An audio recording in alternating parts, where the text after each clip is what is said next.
समविभव क्या? हाँ यही समविभव पृष्ठ।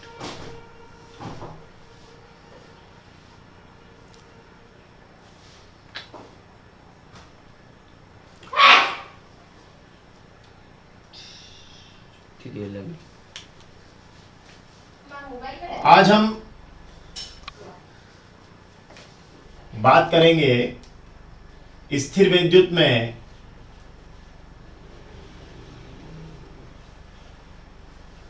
कुछ महत्वपूर्ण बातों पर।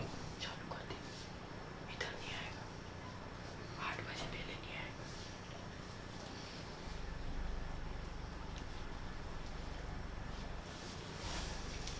8 बजे पहले नहीं आएगा। 8 बज गई।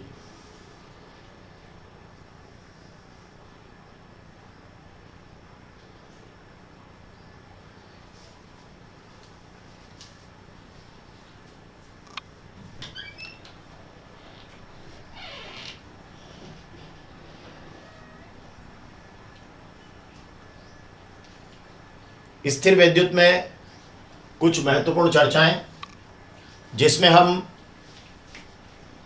जैसे हमने कहा था कि आवेश का एसआई मात्रक क्या है। आवेश का एसआई पद्धति में मात्रक है कूलाम। तो आवेश का एसआई मात्रक है कूलाम।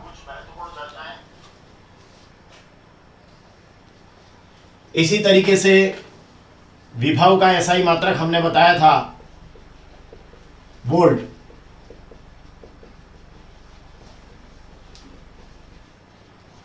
और धारिता का एसआई मात्रक हमने क्या कहा था? फेरेड। प्रश्न पर आने से पहले मैं थोड़ी सी आपके साथ चर्चा करना चाहूंगा, और इसी के दृष्टिगत मैंने थोड़ी सी बातचीत शुरू की कि आवेश का जो एसआई मात्रक है वो क्या है? कूलाम है, विभव का वोल्ट और धारिता का फेरेड है। अब एक कूलाम में कितने सीजीएस मात्रक होते हैं? तो 3 × 10⁹ स्थिर कूलाम होते हैं। यह ऑब्जेक्टिव की दृष्टि से एक प्रश्न महत्वपूर्ण हो सकता है कि एक कूलाम में कितने स्थिर कूलाम होते हैं। तो एक कूलाम में याद रखिएगा कि 3 × 10⁹ 3 × 10⁹ 3 × 10⁹ स्थिर कूलाम होते हैं। और 1 वोल्ट में 1/300 स्थिर वोल्ट। ये परीक्षा में ऑब्जेक्टिव में पूछा जाता है, 1 वोल्ट में कितने स्थिर वोल्ट होते हैं। और 1 फेरेड में 9 × 10⁻11 स्थिर फेरेड होते हैं। हालांकि ये फेरेड वाला तो आपको याद करने की आवश्यकता नहीं रहेगी, क्योंकि आवेश के लिए हम Q लिखते हैं, विभव के लिए V लिखते हैं और धारिता के लिए C लिखते हैं। तो अगर हम C = Q/V कर लेंगे, और अगर आपको Q और V दोनों पता है, आपको अगर पता है, जैसे देखिए ये यहां फेरेड है, आवेश के लिए क्या है? कूलाम है, और विभव के लिए क्या है? वोल्ट है। तो यहां से C = Q/V से अगर आप लेंगे तो Q के मान में V के मान का भाग लगा दीजिए। तो 3 × 10⁹, तो ये ऐसा हो जाएगा 3 × 10⁹ 1, उसके बटा में 1/300 हो जाएगा। ऐसा हो जाएगा, देखिए 3 × 10⁹ 1/300। तो ये ऊपर जाएगा तो ये हो जाएगा 9 × 10⁻11 स्थिर फेरेड। तो ये एग्जाम में इस तरीके से भी आपको प्रश्न ऑब्जेक्टिव में पूछा जा सकता है कि कूलाम बटे वोल्ट या कूलाम प्रति वोल्ट क्या कहलाता है? तो फेरेड कहलाता है। जब सरल प्रश्न पत्र आता है तो ऐसे प्रश्न भी आते हैं। आवेश का एसआई मात्रक कूलाम, विभव का एसआई मात्रक वोल्ट, धारिता का एसआई मात्रक फेरेड। कितना इजी क्वेश्चन आते हैं। और उसके साथ में अगर मान लीजिए आपको आवेश के एसआई मात्रक को उसके सीजीएस मात्रक में बदलना हो, तो 1 कूलाम में कितने स्थिर कूलाम होते हैं, यह प्रश्न हो सकता है। 1 वोल्ट में कितने स्थिर वोल्ट हो सकते हैं, 1 फेरेड में कितने स्थिर फेरेड होते हैं। तो ये वाली बातें भी आपको याद रखना चाहिए, ठीक है। तो 1 कूलाम 3 × 10⁹ स्थिर कूलाम, 1 वोल्ट 1/300 स्थिर वोल्ट, और 1 फेरेड 9 × 10⁻11। इसमें इसका भाग लगाया तो ये बन के आ जाएगा। और धारिता जो होती है वो आवेश बटे विभव होती है। तो यहां आपका C = Q/V से ये कूलाम प्रति वोल्ट हो जाएगा और वो फेरेड हो जाएगा। तो ये भी एक ऑब्जेक्टिव का आपका एक बहुत महत्वपूर्ण आपका पार्ट है ऑब्जेक्टिव में, किस तरीके से ये प्रश्न पूछे जा सकते हैं। तो चलिए अब हम आज की हमारी पढ़ाई को स्टार्ट करते हैं। ऑब्जेक्टिव का हमारा जो हमारी चर्चा से आप लोग जुड़ जाएं, इसलिए मेरा प्रयास रहता है कि शुरू में 2-4 ऑब्जेक्टिव पर चर्चा कर लें, उसके बाद सीधे हम प्रश्न पर आएंगे। प्रश्न से रिलेटेड बीच बीच में जो ऑब्जेक्टिव होंगे उस पर हम बात करते चलेंगे। तो आज का जो हमारा प्रश्न है वो एक 3 अंक का बड़ा महत्वपूर्ण प्रश्न है, और वो है समविभव पृष्ठ। कि समविभव पृष्ठ किसे कहते हैं? तो नाम से पता चल रहा होगा, समविभव पृष्ठ ऐसा पृष्ठ जिसके प्रत्येक बिंदु पर समान क्या विभव। तो ऐसा पृष्ठ जिसके प्रत्येक बिंदु पर विभव का मान समान रहता है समविभव पृष्ठ कहलाता है। तो बहुत सिंपली अपने को यहां से पकड़ लेना है इसको, समविभव पृष्ठ, समविभव का पृष्ठ मतलब ऐसा पृष्ठ जिसके प्रत्येक बिंदु पर विभव का मान समान रहता है। तो हम कहेंगे, इसकी जो परिभाषा बनाएंगे वो ये रहेगी कि ऐसा, और यही इसका एक गुण भी हो जाएगा। तो ऐसा पृष्ठ जिसके प्रत्येक बिंदु पर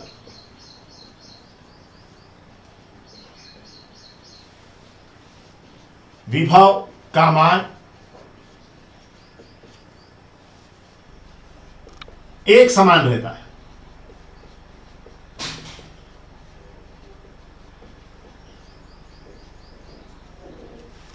ठीक है, ये आपका इसकी डेफिनेशन भी हो जाएगी और एक इसका गुण भी हो जाएगा। तो ऐसा पृष्ठ जिसके प्रत्येक बिंदु पर विभव का मान एक समान रहता है। तो ऐसा सरफेस है, ऐसा पृष्ठ होता कहां है? देखिए मैं आपको एक चित्र के माध्यम से बताता हूं। जैसे मान लीजिए आपके पास में कोई एक पॉइंट है और इस पर प्लस क्यू आवेश है। ठीक है, बिंदु ओ पर कौन सा आवेश है? प्लस क्यू आवेश है। ठीक है, देखिए इसको मैं थोड़ा सा कलर में लिख देता हूं, ओ पर प्लस क्यू आवेश है। अब ओ पर प्लस क्यू आवेश है, तो मान लीजिए इससे आर दूरी पर कोई पॉइंट है, जैसे यहां से आर दूरी पर यहां कोई पॉइंट है, उतनी दूरी पर यहां कोई पॉइंट है, उतनी दूरी पर यहां कोई पॉइंट है। ये आर दूरी पर कुछ पॉइंट्स हम सिलेक्ट कर लेते हैं। ठीक है, ये आर दूरी पर हमने कुछ पॉइंट ले लिए। ठीक है, तो ये यहां से आर दूरी पर ये जो बिंदु होगा, हमें पता है कि जो विभव है वो दूरी के क्या होता है? व्युत्क्रमानुपाती होता है। मतलब जैसे जैसे दूरी बढ़ती जाती है जो है विभव का मान घटता जाएगा आवेश से। मतलब क्योंकि इसका फार्मूला तो ऐसा होता है 1/4πε0 इंटू Q/R विभव का। तो ये आर तो अपान में है ना, तो यहां से हमको बहुत स्पष्ट ये दिखाई दे रहा है कि अगर मान लीजिए हम यहां से इस बिंदु से आर दूरी पर, मान लीजिए आर दूरी यहां है, ये भी आर दूरी है, ये भी आर दूरी है, तो इन सभी बिंदुओं पर विभव का मान क्या होगा? एक समान होगा। तो फिर अगर हम इसको आर त्रिज्या का एक गोला बना ले इस तरीके से, ये ऐसा बना ले गोला, आप इसको पूरा एक वृत्त बना लीजिएगा प्रकार की मदद से, तो ये आपका एक समविभव पृष्ठ हो जाएगा। जो यहां से आर दूरी पर ये सारे आपके जो पॉइंट्स है आप इसको मिला दीजिएगा, तो आर दूरी पर जो सारे बिंदु हैं इन बिंदुओं पर विभव का मान एक समान हो जाएगा। तो ये आपका एक समविभव पृष्ठ हो जाएगा। मतलब ये आपका एक समविभव पृष्ठ हो गया, समविभव पृष्ठ। और मान लीजिए इस पर विभव का मान है 40 वोल्ट। कितना है? 40 वोल्ट है। ओके, अब इससे और थोड़ी ज्यादा दूरी पर ले लेते हैं कुछ पॉइंट्स, मतलब इससे आर डैश दूरी पर कुछ पॉइंट ले लेते हैं। तो यहां आर डैश दूरी पर ये पॉइंट इस तरीके से आप लेके एक पृष्ठ और बना दीजिए, ये दूसरा पृष्ठ हो गया। तो ये आपका सेकंड समविभव पृष्ठ हो जाएगा, एक और समविभव पृष्ठ हो गया। और यहां विभव का मान है 30 वोल्ट। तो देखिए यहां 40 वोल्ट है, यहां 30 वोल्ट है, मतलब यहां के हर एक बिंदु पर 30 वोल्ट है। सभी, यहां भी 30 वोल्ट, यहां भी 30 वोल्ट, यहां भी 30 वोल्ट, यहां भी 30 वोल्ट, यहां भी 30 वोल्ट। इसमें सब जगह 40 वोल्ट है। यहां 40 वोल्ट, यहां भी 40 वोल्ट, यहां भी 40 वोल्ट। ठीक है, यहां भी 40 वोल्ट। तो आपको यह बात समझ में आ रही है कि इसके प्रत्येक बिंदु पर विभव का मान क्या है? समान है। तो ये एक समविभव पृष्ठ है जिसके प्रत्येक बिंदु पर विभव 40 वोल्ट है। ये दूसरा समविभव पृष्ठ है, इसके प्रत्येक बिंदु पर विभव का मान 30 वोल्ट है। ठीक है, तो ये दो समविभव पृष्ठ हो गए। ठीक है, अब आप ध्यान से देखिए कि हमने ये समझ लिया कि समविभव पृष्ठ एक ऐसा पृष्ठ है जिसके प्रत्येक बिंदु पर विभव का मान क्या होता है? एक समान होता है। तो एग्जाम में आपको ये 40-30 नहीं लिखना है, एग्जाम में सिंपली आपको जो है एक प्लस क्यू देकर एक पॉइंट ओ देना है और दो वृत्त खींच लीजिएगा और एक पर लिख दीजिएगा समविभव पृष्ठ एक पर लिख दीजिएगा समविभव पृष्ठ 2। बस बहुत है, पर्याप्त है। इसको डिस्टेंस को आप आर लिख दीजिएगा, इसको आर डैश कर दीजिएगा, तो ये आपका एक समविभव पृष्ठ हो जाएगा। मतलब इस पॉइंट से समान दूरी पर जितने बिंदु हैं उन सब बिंदुओं को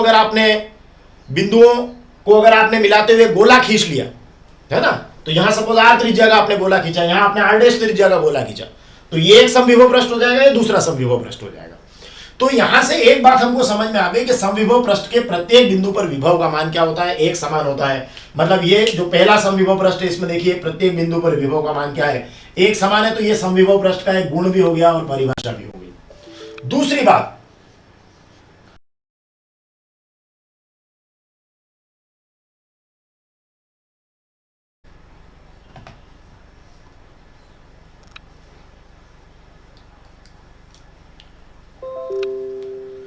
चलिए हम आगे बढ़े। थोड़ा सा तकनीकी कुछ समस्याएं हो गई थी तो हम आगे बढ़ते।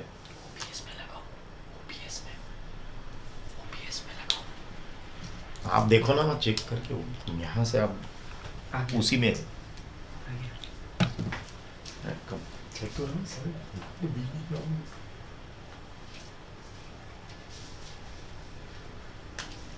ऐसा पृष्ठ जिसके प्रत्येक बिंदु पर विभव का मान एक समान होता है।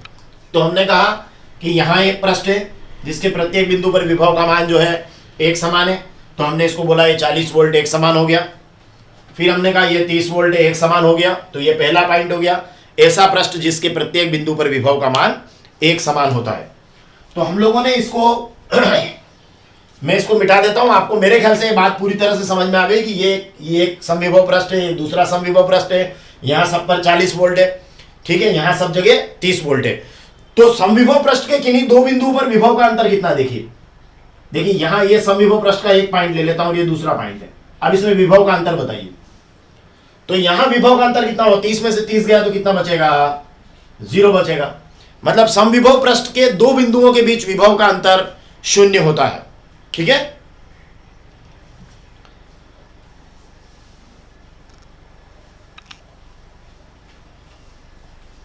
तो चलिए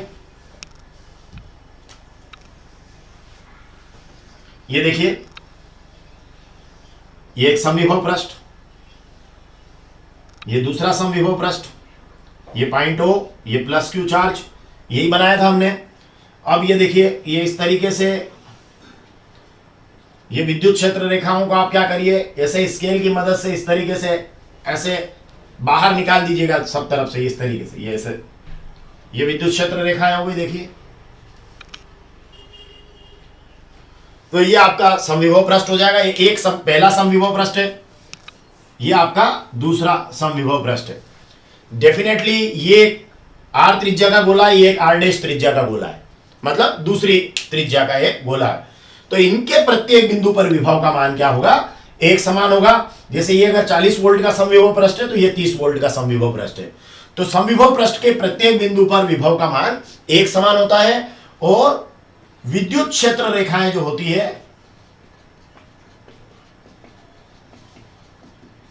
वे समविभव पृष्ठ के फिर गया शायद।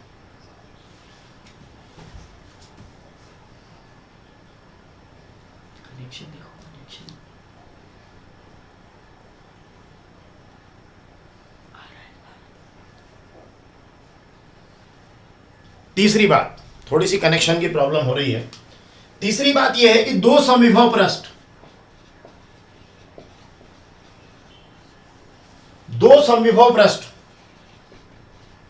एक दूसरे को कभी भी नहीं काटते हैं।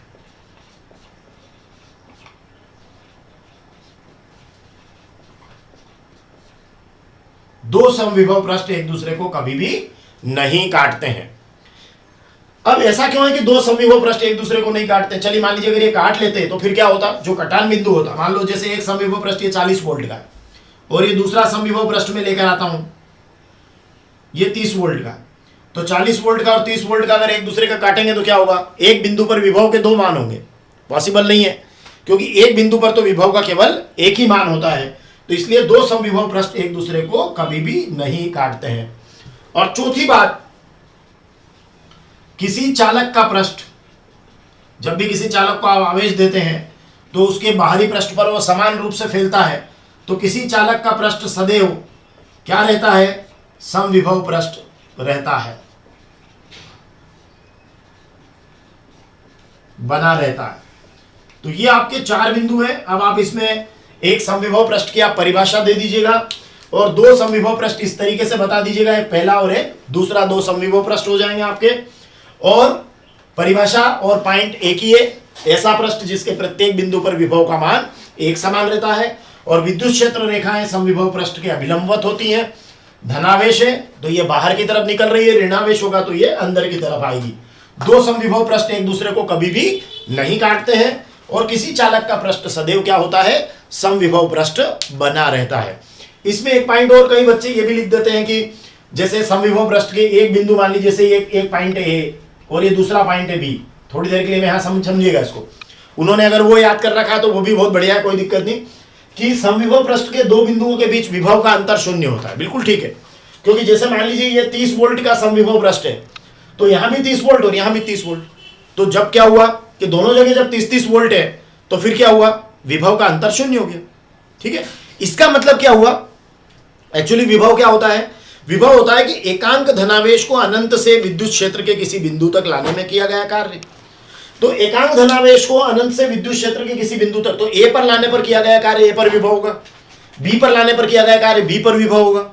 लेकिन यहां तो विभव का अंतर शून्य है, मतलब ए से बी पर ले जाने में कोई कार्य नहीं करना पड़ेगा। तो यहां एक पॉइंट ये भी बच्चे लिखते हैं कि समविभव पृष्ठ के एक बिंदु से दूसरे बिंदु तक एकांक धनावेश या परीक्षण आवेश को ले जाने में कोई कार्य नहीं करना पड़ता है। तो ठीक है, आप इसको ये भी लिख सकते हैं कि समविभव पृष्ठ के दो बिंदुओं के बीच विभव का अंतर शून्य होता है। एक पॉइंट आप ये भी लिख सकते हैं कि समविभव पृष्ठ के एक बिंदु से दूसरे बिंदु तक एकांक धनावेश या परीक्षण आवेश को ले जाने में कोई कार्य नहीं करना पड़ता। लेकिन चूंकि अब एग्जाम के पॉइंट ऑफ व्यू से मैं आपको बता रहा हूं कि ये क्वेश्चन 3 मार्क्स का है, तो आपको क्या करना चाहिए कि ऐसे में 3 बिंदु आप कोई भी इनमें से लिख दीजिएगा कि समविभव पृष्ठ के 3 गुण लिखिए। तो समविभव पृष्ठ का एक गुण तो ये हो जाएगा कि इसके प्रत्येक बिंदु पर विभव का मान एक समान होता है। दूसरा बहुत बढ़िया पॉइंट ये लिख सकते हैं आपकी विद्युत क्षेत्र रेखाएं जो है समविभव पृष्ठ के अभिलंबवत होती हैं। और तीसरा है कि दो समविभव पृष्ठ एक दूसरे को कभी भी नहीं काटते हैं। चौथा और लिख सकते हैं कि किसी चालक का पृष्ठ सदैव समविभव पृष्ठ रहता है। तो मेरा ऐसा विचार है कि आप इसमें 4 बिंदु लिख दें, ताकि एक बिंदु आपका कभी परिभाषा के हो गया तो 3 पॉइंट आपके समविभव पृष्ठ के गुण के हो जाएंगे। अगर गुण पूछे तो आप चारों लिख दीजिएगा, और अगर ऐसा पूछे कि समविभव पृष्ठ किसे कहते हैं इसके गुण लिखिए, तो ये परिभाषा में ले लीजिएगा और ये 3 गुण में ले लीजिएगा। ठीक है, तो चलिए मैं इसको अब मिटा देता हूं। मेरे हिसाब से ये बहुत महत्वपूर्ण आपका एक प्रश्न था जो आपका अवश्य तैयार हुआ होगा कि समविभव पृष्ठ किसे कहते हैं। तो ऐसा पृष्ठ जिसके प्रत्येक बिंदु पर विभव का मान एक समान होता है समविभव पृष्ठ कहलाता है, और दो समविभव पृष्ठ एक दूसरे को कभी भी नहीं काटते हैं।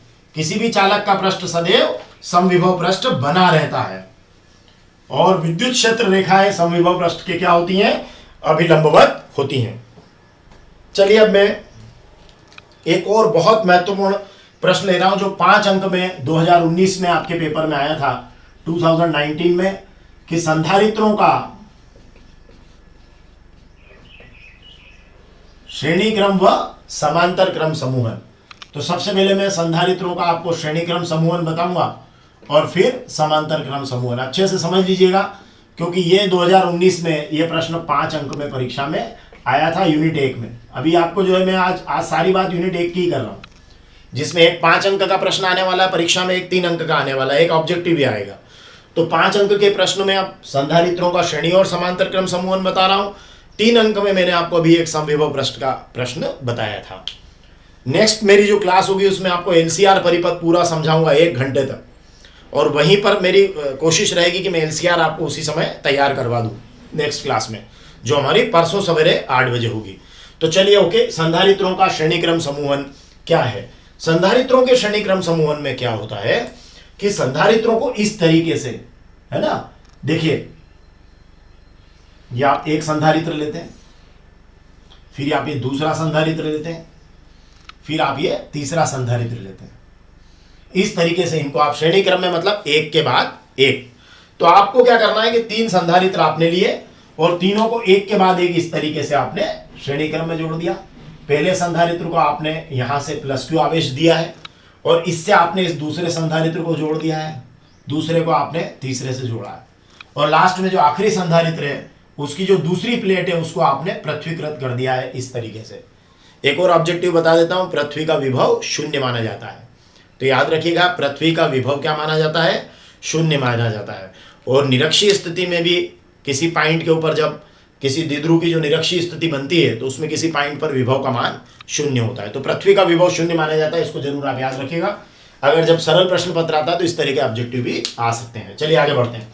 तो हमारे पास में ये एक संधारित्र है, ये दूसरा संधारित्र है और ये तीसरा संधारित्र है। हमारे पास 3 संधारित्र है। हम ऐसा मान के चल रहे हैं कि इस पहले संधारित्र की धारिता C1 है, दूसरे की C2 है और तीसरे संधारित्र की धारिता हमारी है C3। तो 3 संधारित्र हैं और ये उसकी पहली प्लेट, ये दूसरी प्लेट, ये दूसरे की पहली, ये दूसरे की दूसरी, ये तीसरे की पहली और तीसरे की दूसरी। अब हमने क्या किया, यहां पे प्लस क्यू आवेश इसको दिया है। तो ये जो प्लस क्यू आवेश है ये यहां आया, देखिए, ये देखिए इस पर ये प्लस आ गया। अब यहां प्रेरण की घटना होगी तो इस पहले संधारित्र की दूसरी प्लेट पर ये आंतरिक तल पर प्रेरित ऋण आवेश आएगा। ठीक है, प्लस का यहां क्या आ गया, माइनस आ गया, मतलब यहां पर माइनस क्यू आ जाएगा। और बाहरी तल पर वापस जो है धनावेश प्रेरित होगा, तो ये धनावेश वापस आपका यहां आ गया। तो ये आपका ये प्लस क्यू वापस यहां आ गया। ठीक है, अब ये वापस से यहां प्रेरित ऋणावेश आया और फिर इस प्लेट पर ये आपका प्लस क्यू वापस है और ये आपका यहां माइनस है। और ये जब इस पर धनावेश आएगा तो ये क्या होगा, इसको हम ग्राउंड कर देंगे, पृथ्वीकृत कर दिया जाएगा। तो देखिए क्या किया हमने, 3 संधारित्र लिए, धारिताएं उनकी कितनी ली हमने, C1, C2 और C3 मान लीजिए उनकी धारिताएं हैं।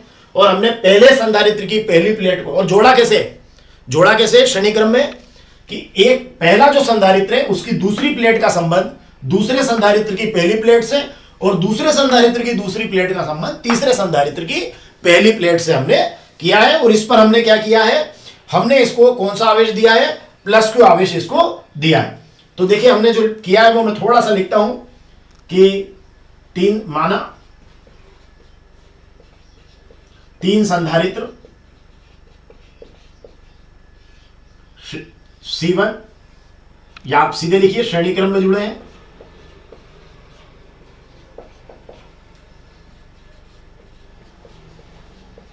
जिनकी धारिताएं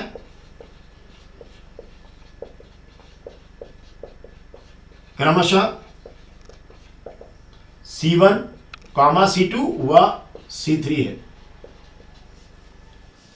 अब आपने जो किया वो लिख दीजिए कि पहले संधारित्र को कौन सा आवेश दिया आपने, प्लस क्यू दिया है। तो वो आप लिखेंगे पहले संधारित्र को हमने प्लस क्यू आवेश दिया, पहले संधारित्र को प्लस क्यू आवेश दिया गया है।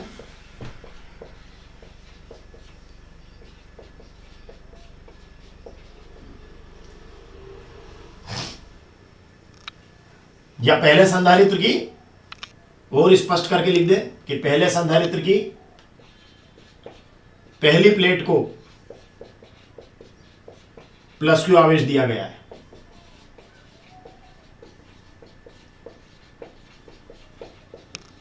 ठीक है, ये देखिए पहली प्लेट को आपने प्लस क्यू आवेश दिया। अब प्रेरण से क्या होगा, ये जो इसकी दूसरी प्लेट है इस पर आएगा प्रेरित ऋण आवेश। प्रेरण के कारण इसकी दूसरी प्लेट पर, प्लेट के आंतरिक तल पर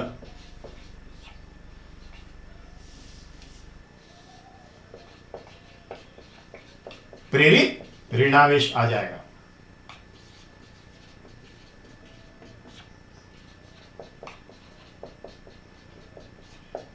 अब इसकी आंतरिक तल पर प्रेरित ऋणावेश आ गया और बाहरी तल पर क्या है, प्रेरित धनावेश, जो स्वतंत्र आवेश जिसको हम कह रहे हैं, वो कौन से संधारित्र पर चला जाएगा, दूसरे संधारित्र पर।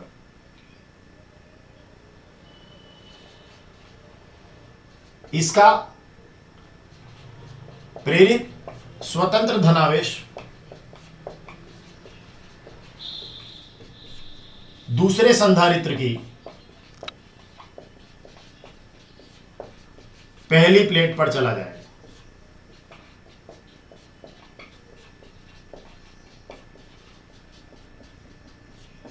यह क्रम चलता रहेगा।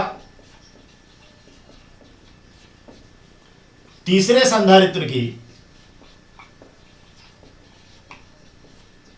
दूसरी प्लेट का संबंध पृथ्वी से कर देंगे।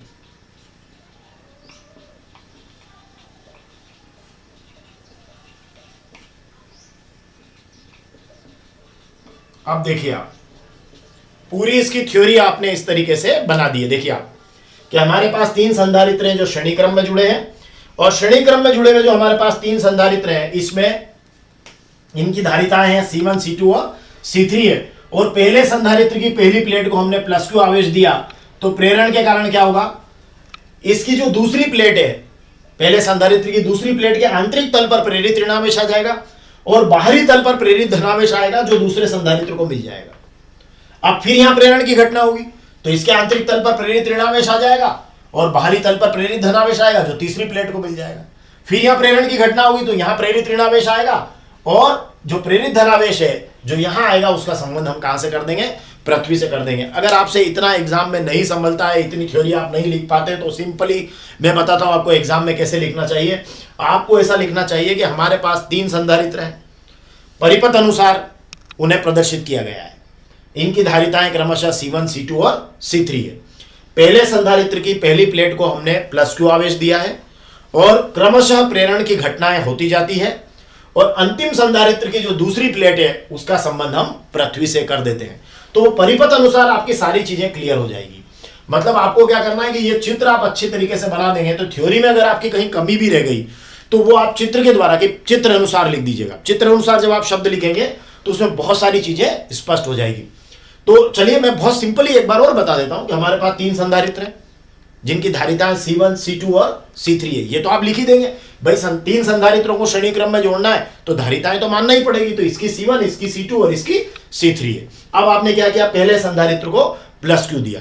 अब हमको मालूम है कि प्रेरण होता है तो इसकी अगर पहली प्लेट को आपने +Q आवेश दिया है तो प्रेरण के कारण उसकी दूसरी प्लेट पर क्या आ जाएगा, प्रेरित ऋणावेश आ जाएगा, है ना। तो यहाँ प्लस है तो यहाँ क्या आएगा, माइनस आएगा। अब यहाँ जो आने वाला प्लस है वो यहाँ चला जाएगा, फिर यहाँ प्लस है तो यहाँ माइनस आएगा। अब यहाँ जो प्लस आने वाला वो यहाँ आ जाएगा और यहाँ माइनस होके ये प्लस काउंट कर देंगे। तो ये आप चित्र बना लीजिएगा अच्छे से। और एक और महत्वपूर्ण बात बताता हूं मैं, इसका एक ऑब्जेक्टिव एग्जाम में आता है कि संधारित्रों को जब श्रेणी क्रम में जोड़ा जाता है तो प्रत्येक संधारित्र पर क्या समान होता है। तो ध्यान से देखिए, तो यहां क्या हो रहा है, ये विभव का अंतर आ रहा है इस संधारित्र पे, इसको आपने कहा V1। यहां विभव का अंतर आ रहा है इस संधारित्र पर, आप कह रहे हैं इसको V2। यहां विभव का अंतर आ रहा है, इसको आप कह रहे हैं V3, है ना। मतलब इन संधारित्रों पर आवेश तो समान आ रहा है ना, कि तीनों संधारित्र पर आवेश समान है, परंतु विभव या यूं कहें कि इनकी प्लेटों के बीच जो विभवांतर है वो अलग अलग आ रहा है। यहाँ V1 है, यहाँ V2 है, यहाँ V3। तो आप कहेंगे कि आवेश समान है। क्या समान है, आवेश। तो ये बहुत इंपॉर्टेंट ऑब्जेक्टिव होगा कि संधारित्रों के श्रेणी क्रम में क्या समान होता है। तो याद रखिएगा क्या समान होता है, आवेश समान होता है। तो ये आपका आवेश इसमें समान हो जाएगा। अब आपको ये वाली थ्योरी जो है इसको लिखना चाहिए, अगर आप लिख पाए, ठीक है। और यहां आपने इसको +Q दिया है, ये आप आवेश पूरे में आप कह सकते हैं कि तीनों संधारित्रों पर आवेश क्या है, समान है। ये ऑब्जेक्टिव का आपका एक प्रश्न हो गया। और इस तरीके से आपको थ्योरी लिखना चाहिए। आप अपने मन से थ्योरी को लिखिए, एक बार चित्र बना दीजिए, फिर जो दिख रहा है उसको लिखते जाइएगा, हो जाएगा। आगे बढ़, V निकालना चाहेंगे तो क्या होगा, देखिए आप यहां अगर आप V निकालना चाहते हैं तो V बराबर हो जाएगा Q/C। V बराबर क्या होगा, Q/C। तो V का मान आएगा Q/C। तो ये आप V का मान Q/C है यहां रखना शुरू कर दीजिए आप। तो आपको क्या करना है, ये याद रखिएगा कि C होता है Q/V। ये बिल्कुल आप पक्का, धारिता, आवेश और विभवांतर, C Q/V। बार बार दिमाग में C Q/V। बस एक ही याद रखना आपको, उसी से आप सारा लिख देंगे। तो आपके पास में C Q/V है। अब देखिए मैं यहां एक बार कर भी देता हूं इसको, चूंकि C बराबर Q बटे V है, तो अब एक एक क्या मान लिखिए, V1 कितना होगा, अब देखिए V निकाल के रख लो यहां से, V बराबर क्या हो जाएगा, Q बटे C। तो इस हिसाब से V1 कितना हुआ, V1 का मान कितना होगा, Q बटे C1। देखिए V बराबर Q बटे C लिखना है, तो V1 कितना होगा, Q बटे C1। देखिए इस पर तो आवेश Q है और धारिता कितनी है उसकी, C1 है। V2 कितना होगा, Q बटे C2, और V3 कितना होगा, Q बटे C3। ठीक है, तो ये आपका V1, V2 और V3 के मान आप यहां भर दीजिएगा, तो आपका बिल्कुल उत्तर आने की तैयारी हो जाएगी। देखिए V बराबर वैल्यू पुट करिए, V1 के प्लेस पर Q बटे C1। देखिए आवेश समान है, Q बटे C2 भूल जाए तो यहां से भी आप याद रख सकते हैं कि आवेश समान है, कभी ऑब्जेक्टिव में आ जाए तो आपको याद रखना है आवेश समान है। तो अब आपने क्या किया, देखिए यहां से V Q को आप कॉमन ले लीजिए, क्या हो जाएगा 1/C1 plus 1/C2 plus 1/C3। देखिए Q को आपने कॉमन ले लिया, 1/C1 plus 1/C2 plus 1/C3। अब इस Q को यहां इसके बटा में डाल दीजिए, V बटे Q कर दीजिए इसको, ये हो जाएगा 1/C1 plus 1/C2 plus 1/C3। अब ध्यान से देखिए V बटे Q लिखा है, अगर मैं इसको V बटे Q कर देता हूं, Q बटे V की जगह उल्टा करता हूं, V बटे Q करूंगा तो ये 1/C हो जाएगा। तो यहां V बटे Q आप करेंगे तो ये हो जाएगा 1/C। मतलब अब आपको ये मान लेना है कि मान लीजिए परिणामी धारिता कितनी है, C है, तो आप यहां लिखेंगे यदि परिणामी धारिता C हो, मतलब क्या हुआ कि तीनों संधारित्र की जगह हम मान लेते हैं कि एक संधारित्र है, तो अगर वो तीनों की जगह एक संधारित्र है, उस पर आवेश Q है और उसके सिरों पर विभवांतर V है, तो परिणामी धारिता क्या होगी। तो आपने कहा यदि परिणामी धारिता C हो तो यहां आपका हो जाएगा 1/C, ये 1/C हो गया, is equal to 1/C1 plus 1/C2 plus 1/C3। बहुत सारे जो स्टूडेंट है वो यहां Q कॉमन ले लेते हैं और इसके प्लेस पर फिर V का मान भरते हैं Q/C, और Q से Q काटते हैं तब जाकर उत्तर आते हैं। तो वो आपके ऊपर डिपेंड करता है कि आपका यहाँ Q बन गया, इसको V/Q कर दीजिए।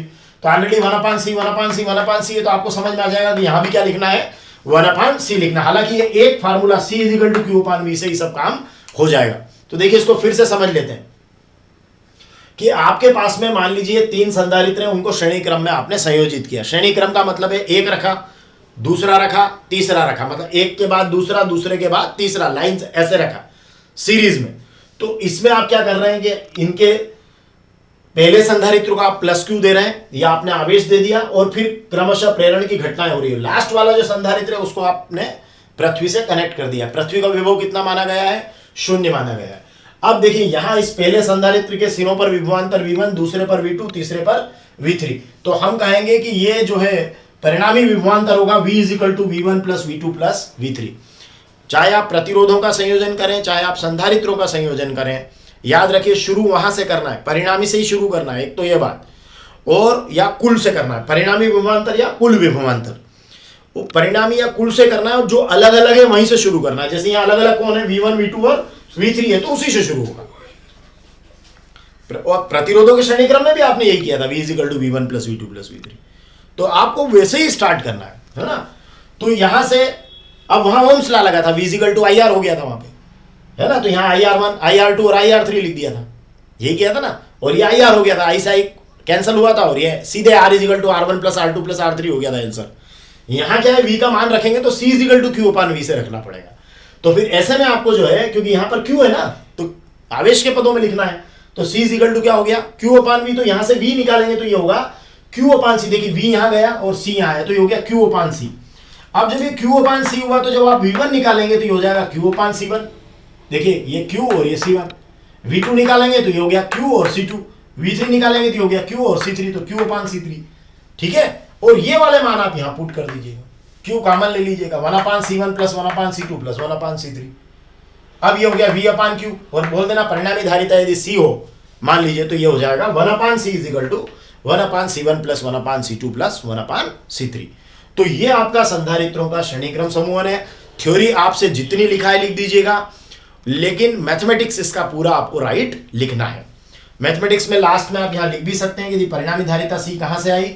तो मान लीजिए अगर हम इसको एक पूरा संधारित्र मानते हैं तो इस पर जो विभवांतर है इसकी प्लेटों के बीच वो V है, और इसका जो इस पर आवेश कितना है Q है।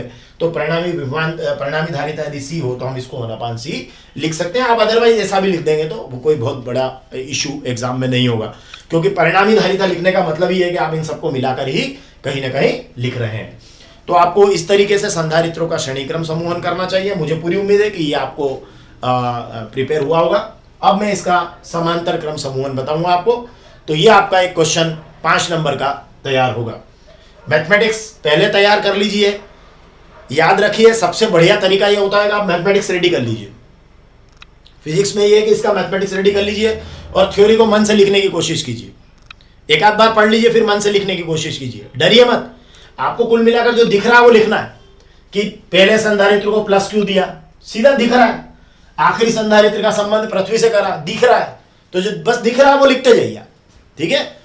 और पहले संधारित्र की धारिता C1 है, दूसरे संधारित्र की धारिता C2 है, तीसरे संधारित्र की धारिता C3 है, ये भी दिख रहा है। चलिए अब हम लेंगे संधारित्रों का समांतर क्रम समूहन, कि समांतर क्रम में संधारित्रों को कैसे जोड़ा जाता है। और इसी तकनीक से हम इसको हल करेंगे। कोई बहुत बड़ा इशू नहीं है। C = Q/V याद रखना है। बस वो ही एक ऐसा फार्मूला है जिसकी सहायता से आपका सारा सब क्लियर हो जाएगा। तो देखिए आपने क्या किया, ये संधारित्रों का इस तरीके से अब आपको लेना पड़ेगा। ये एक संधारित्र समांतर क्रम लिख रहा है, समांतर कर दीजिए, समांतर क्रम है ना। मतलब एक के नीचे एक संधारित्र ले लीजिए, 2 हो गया। इसको आप तीसरा कर लीजिए, है ना। अच्छा बढ़िया स्केल से बनाइएगा, है ना। ये देखिए अब क्या हुआ, ये जो आपने 3 संधारित्र लिए हैं, इन 3 संधारित्रों की जो धारिताएं हैं उनको आपने क्या ले लिया, एक की C1, एक की C2 और एक की C3। ये C1 है, ये C2 और ये इसकी धारिता कितनी है, C3 है, ठीक है। आपने इनको क्या किया, यहाँ थोड़ा सा एक स्ट्रेट लाइन खींच लीजिएगा ताकि चित्र आपका सही बन जाए। और इसको आप इससे मिलाना है, यहाँ से इसको मिला दीजिएगा और यहाँ से इसको मिला दीजिएगा। ऐसे यहाँ से इसको मिला दीजिएगा और यहाँ से इसको मिला दीजिएगा। तो ये आपका 3 संधारित्रों का स्ट्रक्चर बन गया। और ये वाला जो पॉइंट है, यहाँ इस पॉइंट को आप A नाम दे दीजिएगा और यहाँ से आप इसको +Q दीजिएगा। इस पॉइंट को आप B नाम दे दीजिएगा, ठीक है। और यहाँ आपको मालूम है इसका संबंध कहाँ से करना है, आपको पृथ्वी से करना है। लास्ट में इसका संबंध कहाँ से होगा, पृथ्वी से होगा। अब देखिए इनकी धारिताएं C1 C2, ये +Q दिया आपने इसको। अब क्या होगा कि यहां पर ये जाएगा +Q1, यहां पर जाएगा +Q2 और यहां पर जाएगा ये +Q3। मतलब तीनों संधारित्रों पर क्या हुआ, ये अलग अलग जो है वो आपके आवेश पहुंच जाएंगे। ये प्लस, आप तीनों पर प्रेरण की घटना कीजिए, ये माइनस, ठीक है। मतलब ये हो गया आपका माइनस वाली वैल्यू है, ये माइनस वाली वैल्यू, ठीक है। और लास्ट में इसका संबंध किससे कर दिया आपने, पृथ्वी से कर दिया। तो यहां एक और जो बड़ी बात आपने देखी कि ये जो पॉइंट्स आ रहे हैं आपके यहां पर, मतलब ये धारिताएं आपकी क्या बन गई, C1 C2 C3 हो गई। पहली प्लेट पर आवेश, जो फर्स्ट प्लेट है पहले संधारित्र की, उस पर क्या है, +Q1 है। दूसरे संधारित्र की पहली प्लेट पर +Q2 और तीसरे संधारित्र की पहली प्लेट पर +Q3 है। और तीनों जगह अलग अलग प्रेरण की घटना होगी। और प्रेरण की घटना होने पर इन तीनों संधारित्र की जो सेकंड प्लेट है उस पर प्रेरित ऋण आवेश आएगा और प्रेरित धनावेश का संबंध कहां से कर देंगे, पृथ्वी से कर देंगे। तो यहां आप एक महत्वपूर्ण बात जो आप यहां देखेंगे वो ये देखेंगे कि ये जो, अब चलिए थोड़ा सा मैं लिख भी देता हूं, फिर उसके बाद में इस पर अपने इसके बारे में और समझाता हूं। तो हमारे पास में जैसा मैंने पहले लिखा था कुछ उसी तरीके से मुझे लिखना होगा। तो हमारे पास में क्या है, 3 संधारित्र समांतर क्रम में चित्र अनुसार जोड़े गए हैं।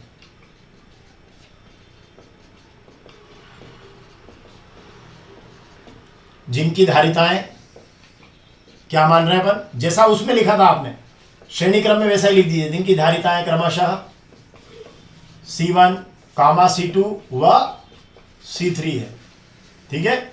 अब आपने क्या किया, जोड़ा कैसे है, तीनों संधारित्र की पहली प्लेट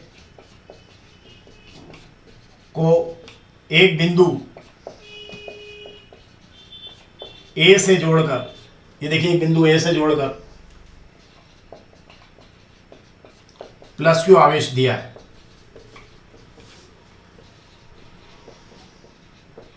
ठीक है,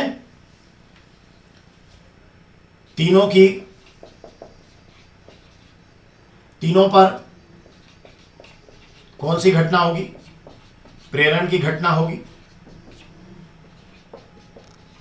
तथा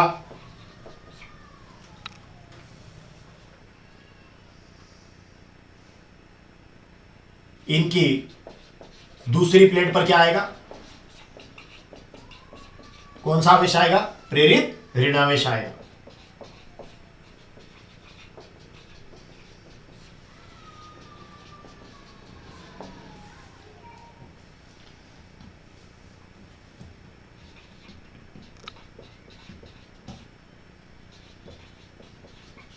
आंतरिक तल पर प्रेरित ऋणावेश आएगा और तीनों की दूसरी प्लेट का संबंध किससे कर देंगे, पृथ्वी से कर देंगे। देखिए मैंने एक्चुअली क्या है कि वो भाषा नहीं लिखी जो पुस्तक में लिखी है। उसका कारण क्या है, आपको एग्जाम में जैसे याद आए आपको वैसे लिखना चाहिए। पुस्तक की भाषा लिखने की बजाय आपको जैसे याद आता जाए वैसे लिखिए आप। कि पहले पर आपने देखिए तीनों संधारित्र की पहली प्लेट को आपने प्लस क्यू दिया, तो यहां इस पर Q1 गया, यहां Q2 और यहां Q3 हुआ, आवेशों का वितरण हुआ। और फिर ये जो धनावेश इनकी पहली प्लेट पर गए तो प्रेरण की घटना से दूसरी प्लेट पर क्या आएगा, दूसरी प्लेट के आंतरिक हिस्से पर क्या आएगा, प्रेरित ऋणावेश आ जाएगा। और दूसरी प्लेट का संबंध आपने पृथ्वी से कर दिया तो वो जो प्रेरित धनावेश होगा वो ग्राउंडेड हो जाएगा। तो इस तरीके से आप इसको लिखेंगे तो बहुत आसान होगा। मतलब तीन संधारित्रों को आप इस प्रकार से एक के नीचे एक रखकर समांतर क्रम में जोड़ दीजिएगा। तो यहां क्या हो जाएगा कि यहां आवेश आपके अलग अलग हो जाएंगे और तीनों के ऊपर जो विभवांतर होगा वो समान हो जाएगा। मतलब विभवांतर आपका कितना रह जाएगा, विभवांतर आपका जो है तीनों पर v ही रह जाएगा। तो विभवांतर आपका समान हो जाएगा और आवेश आपके अलग अलग हो जाएंगे। और मैंने आपको सिखाया कि जो अलग अलग हो जाता है आपको वहीं से शुरू करना। तो चलिए अब वहीं से शुरू करेंगे। देखिएगा, आप इसको स्क्रीनशॉट कर लीजिएगा, नोट कर लीजिए, जैसा भी आपको उचित लगे। कुछ नहीं है, थ्योरी को आप तो केवल मैथमेटिक्स को पहले तैयार कर लीजिए चित्रों के साथ में, थ्योरी फिर बाद में आप अपने मन से लिखिएगा। और इसमें ध्यान रखिए ये पहली प्लेट, ये पहले संधारित्र की पहली प्लेट, ये दूसरे संधारित्र की पहली प्लेट, ये तीसरे, आपको जैसे लिखना हो लिखिए। मतलब यहां तो मैंने चूंकि इसको शॉर्ट कर दिया, आप इसको लिखिए ना कि पहले संधारित्र की पहली प्लेट पर प्लस Q1 आवेश, दूसरे की पहली प्लेट पर Q2, तीसरे की पहली प्लेट पर Q3 आवेश आ जाएगा। प्रेरण की घटनाएं होंगी तीनों जगह और इनकी दूसरी प्लेट का संबंध हम पृथ्वी से कर देंगे। इस तरीके से आप इसको एग्जाम में लिखिएगा। चलिए आगे बढ़ते हैं। अब क्या होगा, जो अलग अलग है, मैंने आपको सिखाया कि जो अलग अलग है वहीं से शुरू करना है। मतलब आपको शुरू करना चाहिए कुल आवेश से। टाइम देखो, Q is equal to Q1 plus Q2 plus Q3, ये आपका कुल आवेश हो गया। Q बराबर Q1 प्लस Q2 प्लस 8:45। कुल आवेश Q बराबर Q1 plus Q2 plus Q3। अब आप देखिए जो हमारे पास फार्मूला है वो हम जानते हैं क्या है, वही जो मैंने आपको सिखाया, C is equal to Q upon V। यहां से अगर आप Q निकालेंगे तो ये बनेगा CV। अब इससे एक एक निकालिए, Q1 निकालना है तो क्या बनेगा, देखिए Q1 के लिए तो ये हो जाएगा C1V, क्योंकि विभवांतर तीनों पर सेम है। Q2 बोलिए C2V, Q3 बोलिए C3V, ठीक है, क्योंकि विभवांतर आपका समान है। और आपको Q1, Q2 और Q3 के मान भरना है पहले। तो आप क्या करें, C is equal to Q upon V आपका फार्मूला हो गया, ठीक है। तो यहां से अगर आप इस फार्मूले से Q निकालेंगे तो ये हो जाएगा CV। तो इस दृष्टि से Q1 क्या होगा, C1V, Q2 C2V। देखिए CV लिखना है तो Q1 के लिए C1V, Q2 के लिए C2V और Q3 के लिए C3V। ये मान आप यहां भर दीजिए, तो आपका कुल आवेश हो जाएगा Q बराबर Q1 के प्लेस पर क्या लिखेंगे आप? C1V लिखेंगे plus C2V, C1V plus C2V plus C3V। Common आ अब आप V आपका कॉमन हो गया है, बिल्कुल C1 plus C2 plus C3। अब आपको क्या करना है, मैंने सिखाया कि जो यहां आता है उसको बटा में ले लीजिए, तो ये हो गया Q अपान V, ये हो गया C1 plus C2 plus C3। अब ध्यान से देखिए, मैंने आपको क्या सिखाया था कि यदि परिणामी धारिता C हो तो Q अपान V की जगह क्या लिख सकते हैं, हम C लिख सकते हैं, आपका उत्तर आ जाएगा। आपको केवल एक लाइन लिखना है कि यदि परिणामी धारिता C हो, ठीक है, क्या लिखना है आपको, यहां लिख देता हूं मैं, ये देखिए, यदि परिणामी धारिता C हो तो Q अपान V की जगह मैं डायरेक्ट लिखूंगा C is equal to C1 plus C2 plus C3। परिणामी धारिता का मतलब है कि ये संयोजन को अगर एक संधारित्र मान लें तो उस एक संधारित्र पर Q आवेश है और उस पर अगर उसकी प्लेटों के बीच में विभवांतर अगर V है तो ये धारिता हो जाएगी आपकी C, तो इसको बोलेंगे हम परिणामी धारिता। तो C बराबर हो गया C1 plus C2 plus C3। तो ये आप इस ढंग से करेंगे कि जहां जो वैल्यूज अलग अलग होती है उसको लेकर चलना है। तो यहां पर कौन अलग अलग है, Q1 Q2 और Q3 अलग अलग है, इसको लेकर चलिए। जब आप श्रेणी क्रम में जाते हैं तो विभवांतर तीनों संधारित्रों पर अलग अलग होता है, तो वहां V is equal to V1 plus V2 plus V3 लेकर चलिएगा। तो ये बहुत आपके लिए बहुत आसान हो जाएगा। अब इसको भी आप नोट कर लें जरा सा, मैं फिर से एक बार आपको इसको बता देता हूं कि देखिए आपको कहां से शुरू करना है, कुल आवेश से। Q बराबर Q1 plus Q2 plus Q3, okay. अब यहां आपको मान रखना है Q1 Q2 और Q3 का, ठीक है। अब Q1 Q2 और Q3 का आपको मान भरना है, और आपके पास में क्या देखिए यहां ध्यान से कि C is equal to Q upon V होता है। ये फार्मूला हमेशा ध्यान में रखना आप जब वैल्यू पुट करें तो अब Q1, अब देखिए Q का मान यहां Q चाहिए तो Q बराबर क्या हो जाएगा, CV।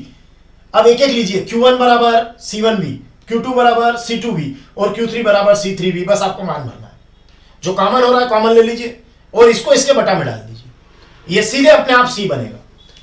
देखिए अब आप इसको स्क्रीनशॉट कर लीजिए, तो मैं तुरंत जो है आपको आगे इनका कंपैरिजन भी जरूर बताऊंगा। मेरे ख्याल से ये दोनों, ये 5 नंबर का बहुत महत्वपूर्ण प्रश्न है, क्योंकि 2019 में एग्जाम में आया है, तो 5 मार्क्स तो आप मान के चलिए बहुत इंपॉर्टेंट है। चलिए अब इसको जरा सा मैं आपको ये बता देता हूं, आप इसको मैथमेटिक्स इसकी कैसे, किस ढंग से इसको आप रन करेंगे, और एक बार इसकी गणित सीख जाइए, फिर चित्र बना लीजिए और चित्र का वर्णन अपने मन से कीजिएगा एग्जाम में। आप तीनों बार में ये तो लिख रही है, जैसे आपने कहा श्रेणी क्रम और आपने यहां कहा समांतर क्रम, ठीक है, ये आपका हो गया संधारित्र। याद कैसे करते हैं इसको, तैयार कैसे करना है, तो संधारित्रों का जब श्रेणी क्रम होता है तो ऐसे लाइन से आते हैं, ऐसे ऐसे ऐसे ऐसे ऐसे ऐसे आते हैं, और इसमें ऐसे ऐसे आते हैं। तो आपको मालूम है कि जब ये ऐसे ऐसे आएंगे तो विभवांतर अलग अलग होगा, तो वहीं से शुरू कीजिएगा, V is equal to V1 plus V2 plus V3। और यहां ऐसे ऐसे आते हैं तो आपको मालूम है कि इसमें आवेश अलग अलग होगा, तो आप शुरू कीजिएगा Q is equal to Q1 plus Q2 plus Q3। अब आपके पास फार्मूला एक ही है, Q is equal to C upon V, sorry C is equal to Q upon V।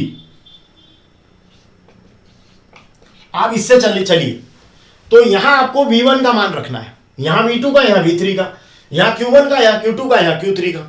तो देखिए यहां आपको V1 V2 V3 रखना। अगर मैं यहां से V निकाल लूं तो अभी आपके पास स्पष्ट हो जाए, क्योंकि यहां मुझे V1 V2 V3 रखना है, ये रखना है यहां पे, और यहां मुझे ये रखना है Q1 Q2 Q3। तो देखिए मैं दोनों मान यहां से निकाल लेता हूं इसी सूत्र से। ये देखिए एक बार मैं V निकालता हूं तो V बराबर हो जाएगा Q बटे C, हो गया मेरा काम। और मुझे Q निकालना है तो Q बराबर क्या हो जाएगा, CV।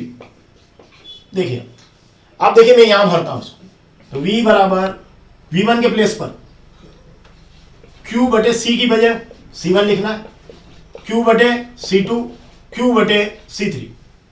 हो गया, मतलब केवल ये तैयार करना है, ये मालूम है और ये मालूम है, बन जाएगा सूत्र। यहां देखिए Q का मान भरना है, तो Q बराबर क्या होता है, CV। तो ये Q है आपका Q1 की जगह C1V, C2V और C3V, क्योंकि आपको मालूम है कि इन संधारित्रों की धारिता है C1 C2 और C3 ये धारिता है, C1 C2 और C3। अब आपका आराम से जो है वो कॉमन ले लीजिए, जो इसमें अकेला है वो 1/C1 1/C2 और 1/C3।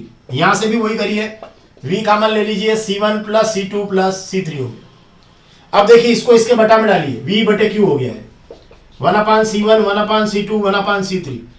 यहां देखिए ये Q/V हो गया, C1 + C2 + C3। अब देखिए इसको ये क्या है, V/Q, उल्टा करो इसको तो ये 1/C हो जाएगा, तो ये आपका आ जाएगा 1/C। और यहां Q/V है, ये C है, ये आपका हो जाएगा C। ये देखिए, तो गणितीय रूप से जब आप इनको एक बार तैयार कर लेंगे तो ये आपके लिए बहुत आसान हो जाएगा। तो आपको ये ध्यान रखना है कि तीनों संधारित्रों में अलग अलग कोण है, तो श्रेणी क्रम में आवेश समान रहता है, तो विभव अलग अलग होते हैं, विभवांतर तीनों प्लेटों पर अलग अलग होते हैं, तो जो अलग अलग होता है वहां से शुरू करना है। और समांतर क्रम में क्या होता है कि जो तीनों संधारित्र हैं उनके सिरों पर विभवांतर समान रहता है, आवेश अलग अलग होता है, तो आवेश से शुरू करिएगा आप। और फिर एक ही बात ध्यान रखिएगा, C = Q/V। तो यहां से आपको V के मान रखना है और यहां से आपको Q के मान रखना है, फार्मूला एक ही है। बस ये मान आप पुट करेंगे, ऑटोमेटिक उत्तर आ जाएगा, क्योंकि वो ऑटोमेटिक कॉमन होने लग जाएगा। कॉमन होने के बाद वो वैल्यूज अंदर सीधे सीधी बचने लग जाएगी। ठीक है, तो ये वाला जो मान हो इसके बटा में डाल दीजिएगा, तो ऑटोमेटिक वो आपका आंसर बनकर आ जाएगा। तो मुझे बहुत बहुत और पूरी उम्मीद है कि आपने संधारित्रों का श्रेणी क्रम और समांतर क्रम समूहन बहुत अच्छे से समझ लिया होगा, और आप इसको 5 नंबर में एग्जाम में लिखने की पूरी तैयारी कर लीजिए। और एक महत्वपूर्ण ऑब्जेक्टिव इसका जो है वो क्या है कि संधारित्रों के श्रेणी क्रम समूहन में सभी संधारित्रों पर आवेश का मान एक समान रहता है ना। तो वो पूछेंगे कि किसका मान एक समान रहता है, तो आवेश का मान एक समान रहता है। चलिए अब एक और मैं अभी मेरे पास में मेरे ख्याल से 4 या 5 मिनट और बाकी हैं, तो मैं थोड़ा सा एक क्वेश्चन और आपके साथ में करता हूं कि एक छोटी सी बात और आप लोगों को शेयर करना चाहूंगा, जो ऑब्जेक्टिव के पॉइंट ऑफ व्यू से इंपॉर्टेंट हो सकती है।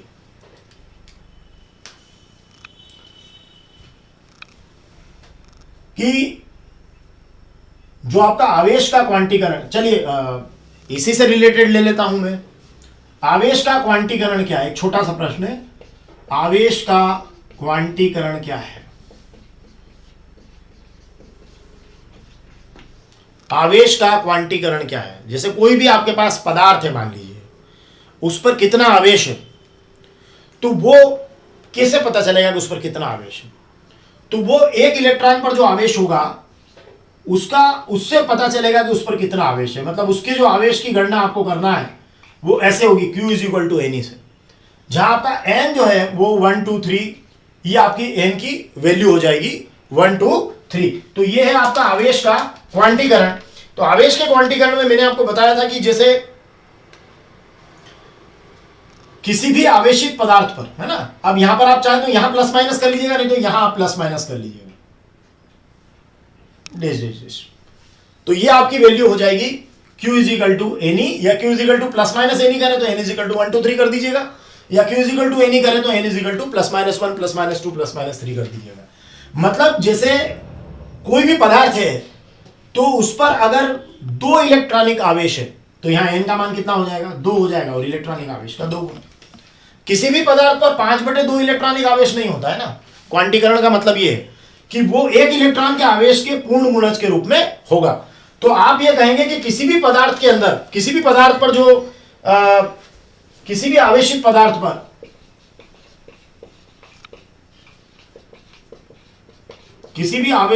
पर आवेश का जो परिमाण होगा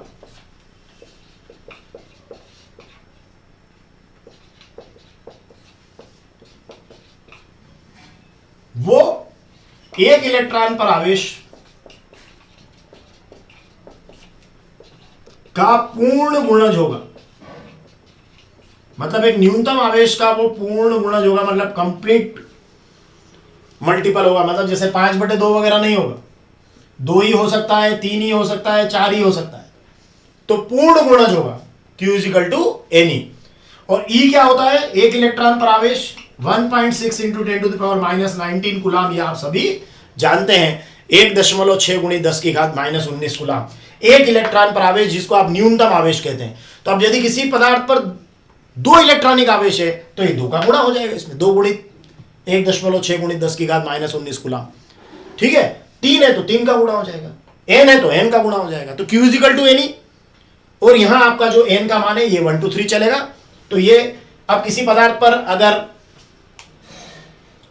इलेक्ट्रॉन की कमी भी हो सकती है और किसी पदार्थ पर इलेक्ट्रॉन की अधिकता भी हो सकती है, इसलिए यहां प्लस माइनस दिया गया है। तो यह है आवेश का क्वांटीकरण 1 नंबर में आ सकता है कि किसी भी आवेशित पदार्थ पर आवेश का परिमाण 1 इलेक्ट्रॉन पर आवेश का पूर्ण गुणज होता है, और यह आप लिख दीजिएगा, आपका 1 नंबर पूर्ण हो जाएगा।